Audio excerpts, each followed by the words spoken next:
우리가 지난주에 이어서 사도 바울의 3차 전도 여행을 마치면서 이제 밀레도에서 사랑하는 제자들과 또 에베소에서 사역하는 이 장로들을 초청하여서 함께 교제하고 또 마지막 눈물의 고별 설교를 하고 있는 그 현장을 우리가 살펴보고 있습니다. 지난주에 사도 바울이 동역자를 만나서 에베소에서 3년 동안 함께 동역하면서 겸손과 또 눈물과 또 인내로 섬겼던 그 일들을 회상하는 그런 내용들 이야기를 나누었었죠. 또 사도 바울이 왜 내가 예루살렘으로 급하게 가야 하는지, 이것은 성령의 강권하심이고 또 성령의 이끄심이다 라고 고백을 합니다. 뿐만 아니라 예루살렘에 가게 되어지면 그곳에서 기다리는 것은 투옥과 또 환난이 있다라는 사실도 알고 있었죠. 그럼에도 주님께로부터 받은 사명을 위해서 나의 생명을 조금도 아까워하지 않는다라는 이런 고백, 이 고백을 통해서 사도 바울이 이 복음을 위하여서, 이 복음의 사명을 위하여서 자기의 생명도 기꺼이 바칠 그 헌신과 희생을 가지고 있다, 그런 자세를 우리가 같이 함께 살펴보았습니다. 이와 같은 헌신과 희생이 있었기에 온 세상 가운데에 복음이 전파되어지게 될 수 있었고, 또 온 세상 가운데에 또 주 예수 그리스도를 믿는 자들이 또 하나님의 자녀가 되는 특권을 누리게 된 줄 믿습니다. 이제 마지막으로 이곳을 떠나면서 사랑하는 교회와 성도들에게 이어서 사랑의 권면의 말을 전하는 사도 바울의 이야기를 이어서 함께 살펴보겠습니다. 우리 28절 우리 같이 함께 다시 한번 읽어보도록 합니다. 28절입니다. 함께 읽습니다. 시작. 자신을 잘 살피고 양떼를 잘 보살피십시오. 성령이 여러분을 양떼 가운데 감독으로 세우셔서 하나님께서 자기 아들의 피로 사신 교회를 돌보게 하셨습니다. 사도 바울의 첫 번째 권면은 이것입니다. 양떼를 잘 보살피십시오. 양떼를 잘 보살피십시오. 바로 이것이 주의 공동체에서 놓치지 말아야 할 권면 첫 번째로 사도 바울이 말하고 있는 것을 보게 됩니다. 교회는 하나님을 예배하는 장소임과 동시에 또 주의 제자를 삼고 또 주의 교회를 세워나가는 데 있어서 보내주신 그 양떼를 잘 돌보는 일, 그거 굉장히 중요한 일입니다. 요한복음에서 예수님께서 자신을 가리켜서 뭐라고 말씀하십니까? 나는 선한 목자다라고 말씀하시죠. 그 선한 목자는 양을 위하여 자기 목숨을 버린다라고 이야기를 하고 있습니다. 자신을 가리켜 선한 목자, 그냥 목자가 아닙니다. 선한 목자, 그 양들을 위하여 목숨까지도 내어놓을 수 있는 그 목자, 선한 목자입니다. 선한 목자가 무엇입니까? 이 자신에게 맡겨진 양떼를 안전하고 또 건강하게 잘 돌보는 목자, 나의 생명까지도 아끼지 않고 그 양을 위하여서 내어줄 수 있는 그 목자가 바로 선한 목자이죠. 그래서 그 앞절 요한복음 10장 10절 후반부를 보면 예수님께서 선한 목자로서 세상에 오신 이유를 말씀하고 있는데요. 뭐라고 말씀합니까? 나는 양들이 생명을 얻고 또 더 넘치게 얻게 하려고 왔다라고 말씀하셨죠. 생명을 얻게 하려고, 더 넘치게 하려고 내가 선한 목자로 이 땅에 왔다라는 것입니다. 그래서 다윗은 시편 23편에서 그 목자 되신 주님을 향하여 이렇게 고백하고 있는 것 같습니다. 우리 같이 함께 읽어볼까요? 시편 23편 1절, 2절 말씀 함께 읽습니다. 시작. 주님은 나의 목자시니 내게 부족함이 없어라. 나를 푸른 풀밭에 누이시며 쉴 만한 물가로 인도하신다. 아멘. 여러분, 바로 이것이 교회가 아닐까 그런 생각을 해보게 됩니다. 주님의 양떼들이 모여있는 그곳, 주님의 보호하심 가운데 머물러 있는 그곳, 바로 그 공동체가 교회 아니겠습니까? 근데 여러분 이미 아시겠지만 이 양떼는 목자가 없이는 한순간도 살아갈 수 없는 존재입니다. 목자가 양을 인도해서 물가로 풀밭으로 그렇게 이끌어가야 양떼들은 편히 먹고 편히 쉬고 또 안전함을 누릴 수 있습니다. 이 목자가 없다면 양떼들은 굶주리거나 혹은 이 나쁜 짐승에 잡아먹히거나 또 길을 잃어 죽기 십상입니다. 그렇게 양떼는 목자 없이는 존재할 수 없습니다. 그래서 오늘 교회 지도자들인 동역자들에게 가장 먼저 양떼를 보살필 것에 대해서 권면하고 있는 것입니다. 자, 그럼 어떻게 양떼를 잘 돌봐야 하는지에 대해서도 살펴봐야 될 텐데요. 다시 28절 말씀 보세요. 28절 말씀 보세요. 여러분은 자기 자신을 살피고 양떼를 보살피라고 말씀하신 뒤에 뭐라고 얘기를 합니까?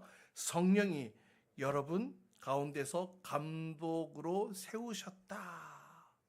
여러분을 감독으로 세우셨다라고 말씀하고 있습니다.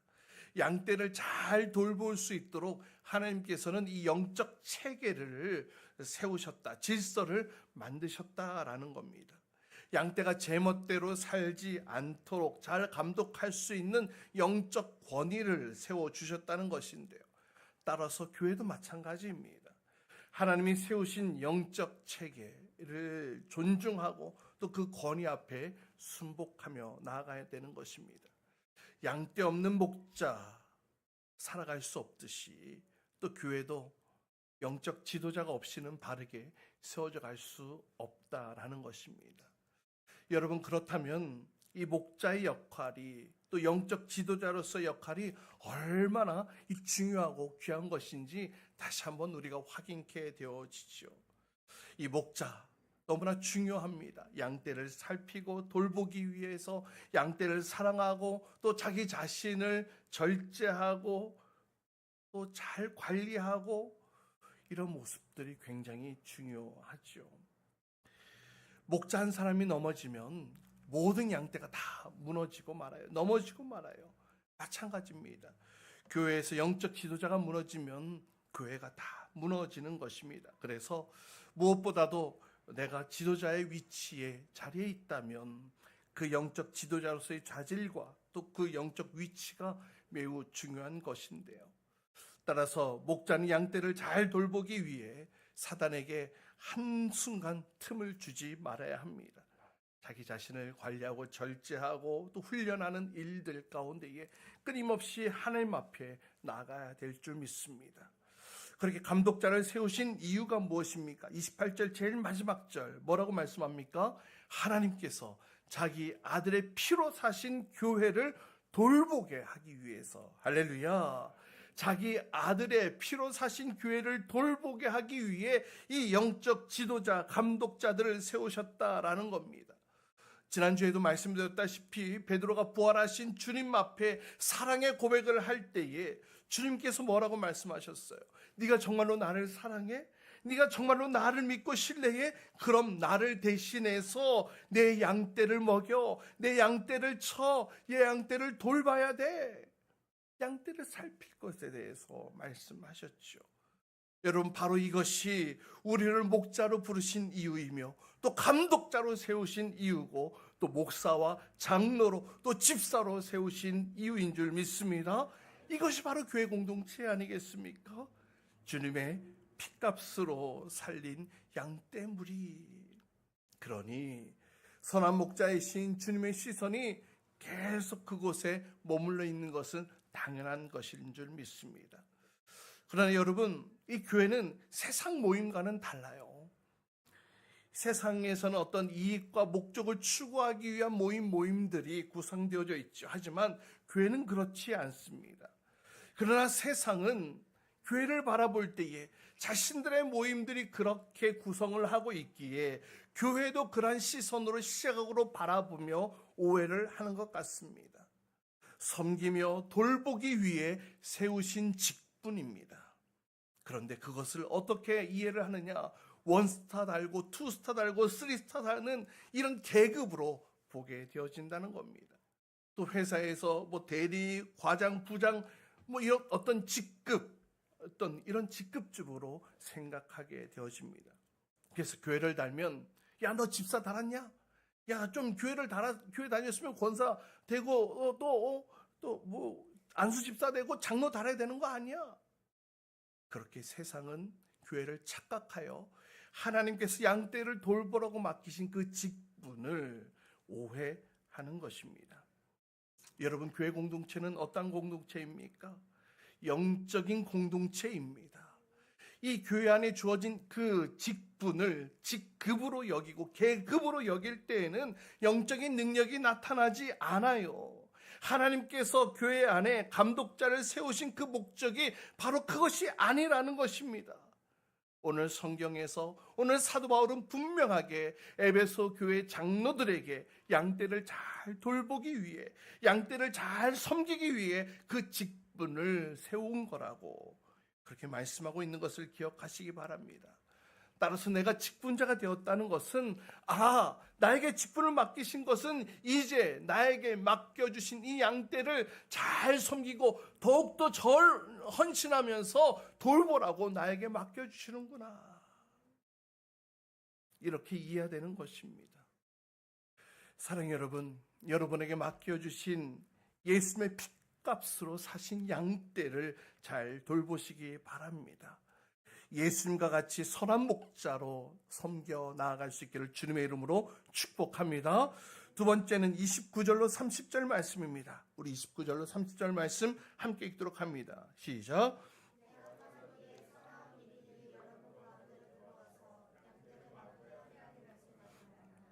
바로 여러분 가운데서도 제자들을 이탈시켜서 자기를 따르게 하려고 어그러진 것을 말하는 사람들이 나타날 것입니다. 사도 바울의 두 번째 권면은 이것입니다. 살아온 이리때를 조심하십시오. 사도 바울이 이제 떠난 뒤에 교회 안팎에서 교회를 해치려는 무서운 이리때들과 같은 그런 일들이 일어날 것에 대한 경고를 하고 있는데요. 교회 밖에서는 사나운 이리때들, 그리고 교회 안에서는 30절에 뭐라고 말씀합니까? 어그러진 것을 말하는 사람들, 이렇게 이야기를 하고 있죠. 여기서 말하는 사나운 이리때들 무엇입니까? 당시 교회 밖에서 공격해오는 영지주의자들, 또 유대주의자들을 말하는 것입니다. 또 어그러진 것을 말하는 사람들은 이 교회 안에서 니골라당과 같은 이런 이단들을 가리켜 말하는 것인데요.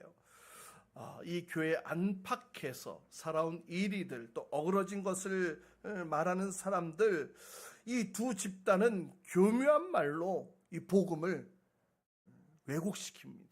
그것이 공통점이에요. 그래서 유사 복음, 다시 말하면 거짓 복음을 전하는 모습이 공통점이라는 것입니다. 당시 초대교회나 또 오늘날 우리 교회 역시 복음을 교묘하게 왜곡시켜서 유사 복음을 전하는 이런 자들이 얼마나 많은지 몰라요. 사도 바울은 이들을 경계할 것에 대해서 교회 안으로 들어오지 못하도록 잘 막을 수 있도록 그것을 권면하고 있습니다. 사실 교회가 세상으로부터 핍박을 받게 되어질 때에 물리적으로 힘든 어려움은 당할 수는 있을지 몰라도, 그러나 교회가 무너지지는 않아요. 교회를 무너뜨릴 수는 없어요. 역사적으로도 그것이 증명되어지고 있지요. 어려움을 당할 때마다 교회는 더욱더 큰 생명력을 가지고 더욱더 큰 확산이 이루어졌다는 것을 보게 됩니다. 하지만 여러분, 이 유사복음, 이 거짓복음은 달라요.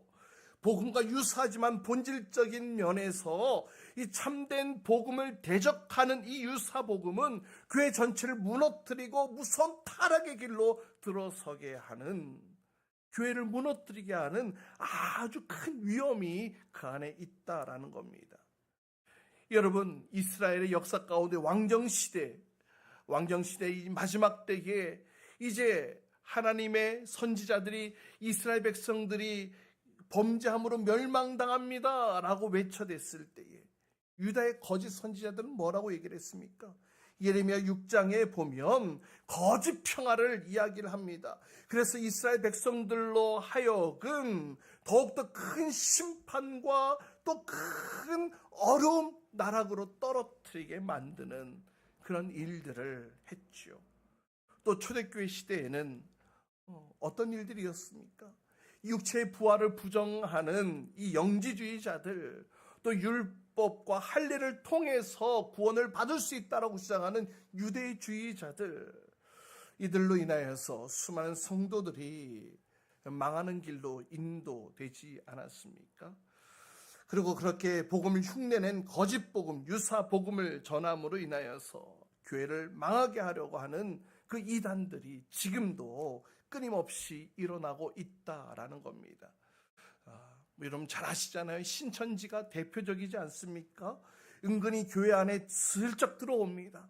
들어와서 교회를 등록하고 수년간 출석하면서 신앙 좋은 사람으로서 신임을 얻게 되어지고 또 교회 안에 직분도 얻게 되어지고 그러면서 한 사람, 두 사람 자기 사람으로 만들어 가다가 이제는 그 사람들 향해 교회가 아닌 다른 곳에 가서 우리 좋은 성경 공부가 있으니 우리 거기 가서 한번 공부해 볼래?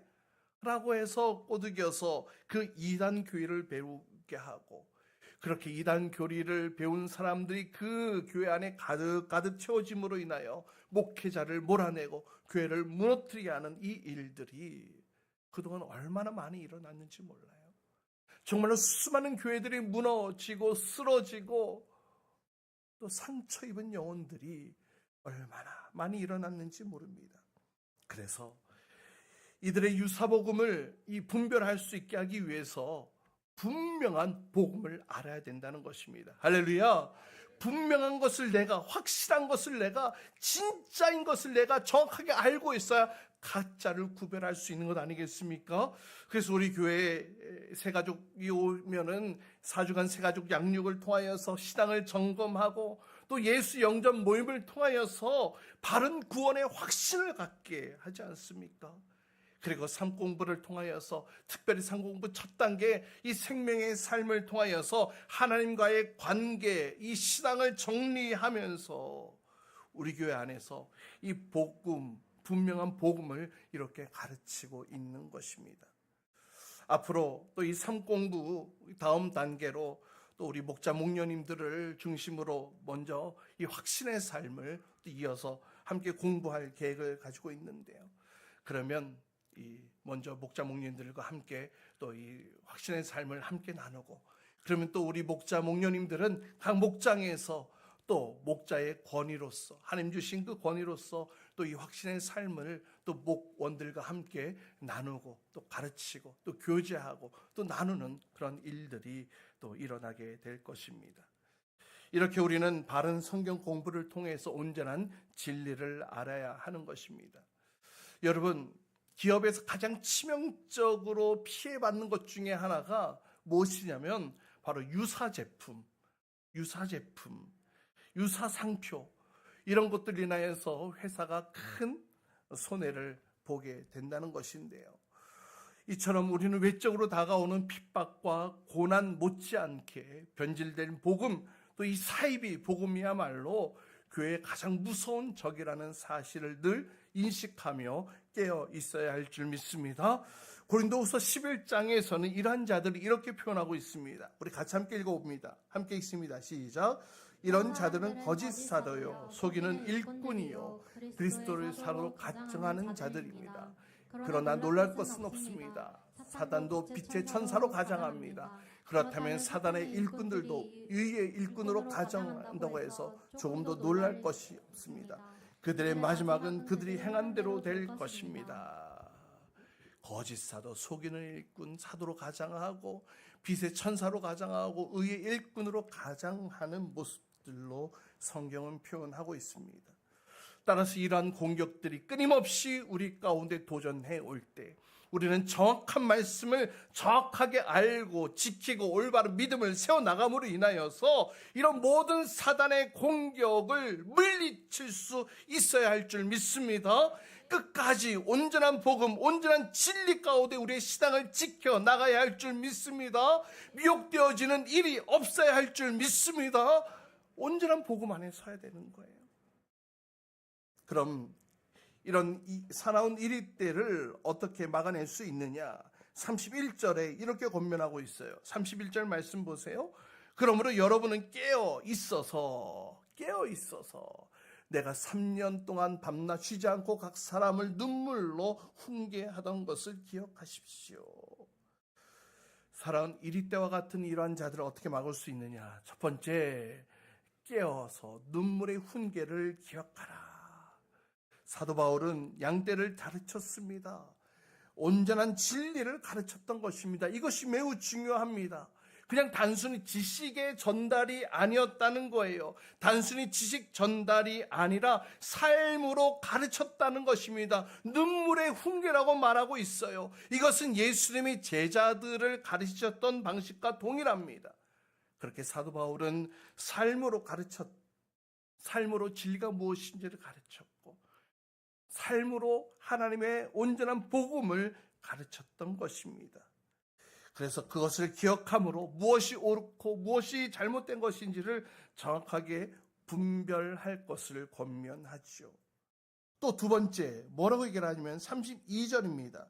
32절 상반절 말씀을 보면 나는 이제 하나님과 그의 은혜로운 말씀에 여러분을 맡깁니다. 이렇게 얘기를 하는데요. 두 번째는 하나님의 말씀을 의지하십시오라고 권면하고 있습니다. 아무리 사단의 공격이 강력해도 거세다 할지라도 하나님의 말씀으로 무장하고 있으면 이길 수 없다는 것입니다. 그들이 이길 수 없어요. 말씀이 있는 한 질까봐 두려워할 일이 없다라는 거예요. 할렐루야. 그래서 그 말씀을 의지하며 살아가는 자들, 그 말씀을 믿음으로 살아가는 자들, 하나님께서 그의 인생의 주인 되어주시는 줄 믿습니다. 하나님께서 그의 목자 되어주신 줄 믿습니다. 하나님께서 그의 인생의 대장 되어주신 줄 믿습니다. 그렇기 때문에 사단의 공격을 넉넉하게 이겨낼 수 있는 거예요. 막아낼 수 있는 거예요. 마지막으로 사도 바울의 권면 32절 하반절 말씀 보도록 하겠습니다. 32절 하반절 함께 있습니다. 시작.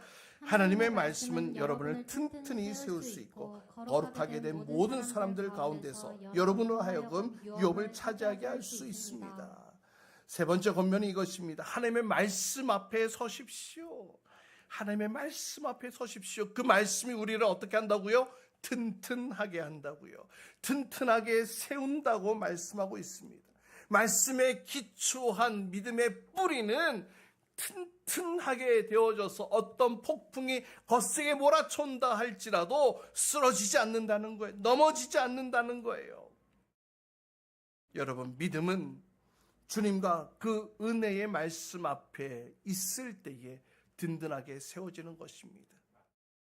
다시요. 믿음은 주님을 향한 신뢰, 그 주님과 또 은혜의 말씀 앞에 우리가 삶에 놓여 있을 때에 든든하게 세워지는 거예요. 깊게 뿌리를 내릴 수 있는 거예요. 여러분, 히브리서 4장 12절 말씀은 하나님의 말씀에 대해서 이렇게 표현하고 있습니다. 하나님의 말씀은 살아있고 힘이 있어서 하나님의 말씀은 살아있다라고 고백하고 있지 않습니까? 그래서 신학자 칼바르트는 이 하나님의 말씀을 가리켜서 선포된 말씀, 또 기록된 말씀, 또 계시된 말씀이라고 했는데요. 이 선포되어진 말씀은 무엇을 얘기를 하느냐? 이 강단에서 선포되어지는 이 목사님의 설교를 통해서 들려진 그 말씀이 선포되어지는 말씀. 기록되어지는 말씀은 뭐예요? 성경에 기록되어져 있는 말씀을 가리키는 것이고, 또 마지막으로 계시된 말씀은 성육신하신 우리 예수님, 말씀으로 우리 가운데 나타나신 예수님을 가리키는 표현으로 그는 이렇게 표현했습니다. 이런 말씀들이 가지는 공통점이 무엇입니까? 살아있다는 것입니다. 살아있다는 거예요. 여러분, 강단에서 하나님의 말씀이 선포되어질 때에 그 말씀이 여러분의 심령 가운데 떨어지게 될 때에 그 말씀이 살아서 움직여 역사하는 것들을 여러분 경험해 본 적이 있으십니까? 느껴본 적이 있으십니까? 여러분, 그 말씀이 하나님을 대언하여 떨어지는 그 말씀들이 여러분의 심령 가운데 떨어지게 될 때 여러분이 묶였던 것들이 풀어지게 되어지는 자유를 누리게 되어지고, 낙심한 자 자유케 되어지고, 소망을 얻게 되어지고, 죽은 영혼이 생명을 얻게 되어지는 그래서 종교개혁자 마틴 루터는 이렇게 표현을 하더라고요. The Bible is alive 라고 말이죠. 성경은 살아있다. 성경은 살아있다. 여러분, 말씀은 지금도 여러분 가운데 살아 움직여 역사하고 있는 줄 믿으시길 바랍니다. 말씀이 선포되어질 때에, 말씀이 읽혀지게 될 때에 여러분의 심령 가운데 그 말씀이 움직이고 있다는 거예요. 그래서 마틴 루터는 The Bible is alive 다음에 덧붙여서 이렇게 이야기를 합니다. 성경은 나에게 말씀하신다. 말씀은 발이 있다. 그래서 나를 따르신다. 말씀은 손이 있다. 그래서 나를 붙드신다. 말씀은 살아서 역사하신다. 그래서 우리는 날마다 그 말씀 앞에 대면해야 되는 것입니다. 여러분, 한 주일도 빠지지 않고 예배 가운데 나와야 되는 이유가 무엇인지 아십니까? 여러분, 말씀을 듣는 것, 이 자리에 함께 참석하는 것, 아무것도 아닌 것처럼 느껴질지는 모르겠지만, 그러나 결국 들려지는 그 말씀이, 여러분의 심령에 떨어지는 그 말씀이 바로 여러분을 살리기 때문이라는 거예요. 그 말씀이 여러분에게 역사함으로, 살아 움직임으로 여러분을 살리게 하기 때문에 예배 가운데, 말씀 가운데 나오라는 것입니다. 세상의 죄로 쩌든 우리의 영혼을 맑게 씻어주기 때문이라는 거예요. 여러분, 지금 이스라엘을 보십시오. 어떤 땅의 규모나 또 인구수로 따지면은 정말로 작은 나라입니다. 아랍 국가들 사이에 둘러싸여 있는 작은 나라. 그럼에도 불구하고 강력한 나라로 서 있지 않습니까? 이 유대인들, 전 세계적으로 뛰어난 민족으로 평가받는 이유가 무엇일까요? 여러분, 이들은요, 어려서부터 하나님의 말씀으로 가르친 백성이에요. 지금도 마찬가지입니다. 가정에서 하나님의 말씀을 가르치고 묵상하고 암송하게 되어져요. 이제 성년식이 되어지기 전까지 그들은 이 모세 오경을 줄줄줄 다 외워나가게 되어진다는 겁니다. 하나님의 말씀이 그들의 삶에 늘 놓여있고 하나님의 말씀이 그들의 삶 가운데 함께 동행하기에 그들은 지금도 이 시대에도 뛰어난 민족으로 평가받고 있는 것 아닐까요? 시편 기자가 시편 1편에 뭐라고 고백을 합니까? 복 있는 사람은 이라고 얘기를 하면서 2절 말씀, 오로지 주의 율법을 즐거워하며 밤낮으로 주의 율법을 묵상하는 사람이 복이 있는 사람이다.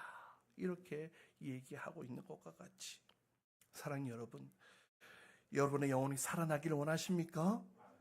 여러분이 어떠한 상황 속에서 흔들리지 않기를 간절히 원하십니까? 그렇다면 여러분, 말씀 앞에 나아가십시오. 말씀을 붙드십시오. 말씀을 읽고 말씀을 암송하고 말씀을 가까이 하십시오. 말씀 듣기를 사모하십시오. 말씀을 여러분의 심령 가운데에 새겨 넣으십시오. 할렐루야.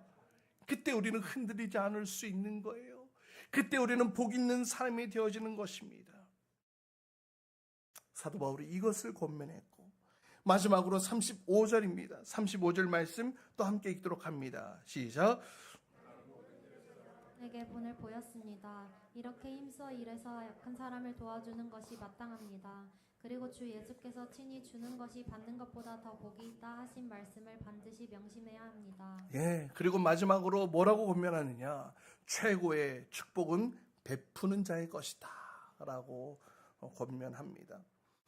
그동안 사도 바울이 어떻게 사역을 해왔는지 쭉 이야기를 해가면서 예수님의 말씀을 인용하여 주는 것이 받는 것보다 더 복이 있다라고 권면하지요. 그러나 사실 주는 것이 더 낫다? 이것이 이 말씀이 쉽게 이해되기 어렵습니다. 왜냐하면 우리가 살아가고 있는 이 세상, 이 자본주의 원리에서는 일반적으로 주는 것보다 받는 것이 더 이득이다라는 이 생각이 있기 때문입니다. 그렇다면 이 말씀을 어떻게 이해하고 해석하는 것이 좋을까요? 이 자본주의 경제 원리의 기본 원칙 가운데 하나는 이런 표현이 있더라고요. 최소의 비용으로 최대의 성과를 거두는 것, 이것이 자본주의 원리 기본 원칙 가운데 하나라고 이야기를 합니다. 그래서 흔히 사람들은 이 자본주의라 하면 적게 주고 많이 받는 것이라고 생각하고, 심지어는 주지 않고 내가 누리는 것, 이렇게까지도 생각합니다. 그러나 이것은 자본주의를 오해하고 있는 것입니다. 왜냐하면 자본주의 경제학에서는 결코 기적이라는 것이 없다. 따라서 인풋이 없으면 아웃풋이 없다. 투자가 없으면 결과도 없다라는 명제를 가지고 있거든요. 따라서 진정한 자본주의 원리란 주지 않고 받는 논리가 아니라는 거예요. 열매를 얻기 위해서는 투자가 필요하지만 다만 낭비를 없애고 효율을 극대화함으로 최고의 이 산출을 얻는 데 있다라는 것입니다. 그렇다면 여러분, 질문 한번 드릴게요. 여러분, 가장 적은 투자를 하고 가장 좋은 열매, 가장 많은 열매를 맺을 수 있는 방법은 무엇일까요? 세상에서 여러 투자 방법들이 막 이야기들이 나오죠. 근데 저는 오늘 이 말씀 가운데에 가장 적은 투자를 하고서도 가장 많은 열매를 맺을 수 있는 방법이 무엇일까? 오늘 말씀을 통해 여러분들에게 전달해 드리는 것은, 따라해 봅시다. 온 우주의 창조주이시며 주인 되신 하나님께 맡기고 투자하는 것. 할렐루야, 할렐루야. 온 우주 만물을 통치하시고 다스리고 주관하시고 주인 되어주시는 그 하나님께 나의 인생을 맡기는 것, 투자하는 것, 그것이 가장 확실한 투자 방법 아니겠습니까? 잠언서 19장에는 또 이렇게 말씀하고 있습니다. 가난한 사람에게 은혜를 베푸는 것은 뭐라고요? 주님께 구워드리는 것이니 주님께서 그 선행을 넉넉히 갚아주신다. 그리고 하나님께 투자하는 좋은 방법 가운데 하나가 바로 이 베푸는 것이라고 잠언서는 우리에게 교훈하고 있지요. 어려운 사람에게, 힘든 사람에게, 가난한 사람에게 구워주는 것, 그것은 하나님께, 주님께 구워주리는 것과 같은 것으로 보겠다라는 그런 말씀인 것입니다. 물론 사람으로부터 받는 것 한계가 있을지는 몰라요. 그러나 여러분, 하나님으로부터 받는 이 상급은 끊임이 없고 측량할 수 없고 한계가 없이 무한하고 넉넉한 하나님의 은총인 줄 믿으시길 바랍니다. 따라서 여러분, 가장 확실한 투자를 원하십니까? 그렇다면 받으려고만 하지 말고 먼저 베푸시기 바랍니다.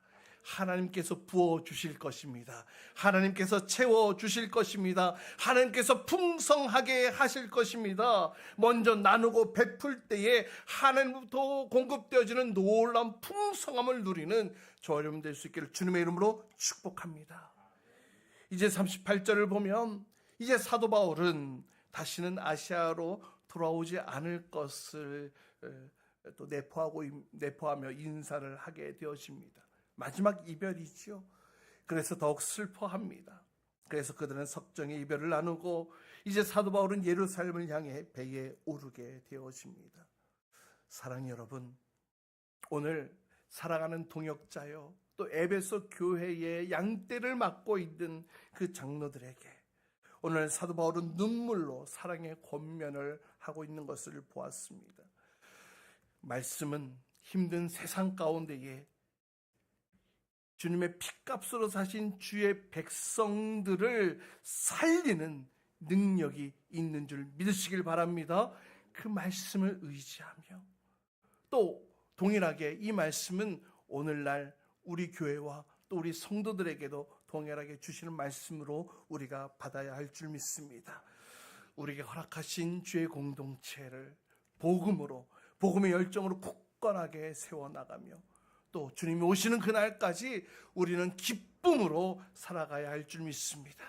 그런 모습으로 이 땅 가운데 아름다운 주의 나라를 세워나가며 아름다운 주의 공동체를 세워나가는 저 여러분, 우리 모두가 될 수 있기를 주님의 이름으로 축복합니다.